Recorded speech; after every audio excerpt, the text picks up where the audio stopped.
మేడారం అతిపెద్ద ఉత్సవం అని జాతరకు కేంద్ర ప్రభుత్వం జాతీయ హోదా కల్పించాలని మంత్రి పొన్నం ప్రభాకర్ తెలిపారు. సోమవారం నాడు మేడారంలో మంత్రులు సీతక్క, పొన్నం ప్రభాకర్ పర్యటించారు. ఈ సందర్భంగా మంత్రి ప్రభాకర్ మీడియాతో మాట్లాడుతూ తెలంగాణ బిల్లు ప్రవేశపెట్టిన ఫిబ్రవరి 13వ తేదీన సమ్మక్క వనం నుంచి జనంలోకి వచ్చారని తెలిపారు. జాతీయ ఉత్సవానికి అన్ని అర్హతలు మేడారం జాతరకు ఉన్నాయన్నారు. జాతీయ ఉత్సవంగా జరుపుకుంటే దేశానికే గర్వకారణం అన్నారు. మహాలక్ష్మి పథకం ద్వారా ఇప్పటి వరకు 14.5 కోట్ల మంది మహిళలు ఉచిత ప్రయాణం చేశారని తెలిపారు. జాతరకు వచ్చే మహిళలకు కూడా ఉచితంగా ప్రయాణం ఉంటుందని తెలిపారు. ఇప్పుడు కూడా ప్రతిరోజు జాతరకు వచ్చే 1,20,000 మంది ప్రయాణం చేస్తే 70,000 మంది ఆర్టీసీలో ప్రయాణం చేసిన వారే ఉన్నారన్నారు. 10 ఎకరాల స్థలం అదనంగా ఆర్టీసీకి ప్రభుత్వం ఇచ్చిందన్నారు. వచ్చిన వారికి ఎలాంటి ఇబ్బందులు లేకుండా ఆర్టీసీ అన్ని ఏర్పాట్లు చేసిందని తెలిపారు. ఎండి సజ్జనార్ ఆధ్వర్యంలో బస్ షెల్టర్లు, క్యూ లైన్లు, ఆర్టీసీ క్యాంపులు ఏర్పాట్లు చేస్తున్నారని అన్నారు. వీఐపీలు భక్తులకు ఇబ్బందులు లేకుండానే రావాలన్నారు. మేడారం జాతరకు అన్ని జాగ్రత్తలు తీసుకోవాలని రాష్ట్ర ప్రభుత్వం నిర్ణయం తీసుకుందని పొన్నం ప్రభాకర్ పేర్కొన్నారు. వాస్తవంగా జాతీయ పండుగ జరగాలనేటువంటి అందరి ఆకాంక్షల రాజకీయాలకు అతీతంగా ఇప్పుడు కూడా ప్రభుత్వం నుంచి అదే కోరుతా ఉన్నాం, జాతీయ ఉత్సవంగా జరపమని.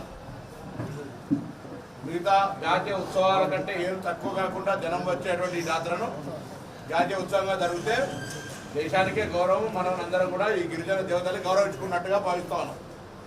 ఈ సందర్భంలో రాష్ట్ర ప్రభుత్వం మేము ఇచ్చినటువంటి గ్యారంటీల్లో భాగంగా మహిళలకు ఉచితంగా ప్రయాణ సౌకర్యం కలుగజేస్తామని చెప్పాం.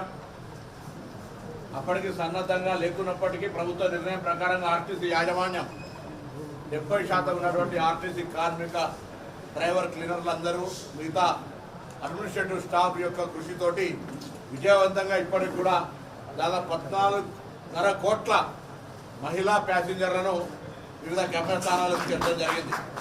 ఈ సందర్భంగా సమ్మక్క సారక్క దేవాలయానికి కూడా వచ్చే భక్తులందరికీ కూడా మహిళలకు ఉచితంగా ఇవ్వాలనేటువంటి మాట ప్రభుత్వం నిర్ణయం తీసుకుంది.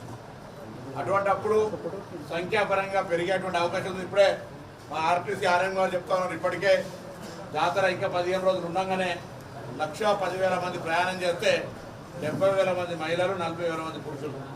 సో ఈ పరిస్థితి అంచనా వేసుకున్నప్పుడు గౌరవ మంత్రి గారిని జిల్లా రివ్యూ, ఈ సంబంధించిన జాతర రివ్యూ సందర్భంగా కూడా అందరూ చీఫ్ సెక్రటరీ గారితో పాల్గొన్నటువంటి సందర్భంగా క్రౌడ్ మేనేజ్మెంటు, ఆర్టీసీ పరంగా తీసుకోవాల్సిన చర్యలకు సంబంధించి ఒక విస్తృతంగా చర్చ చేయడం జరిగింది.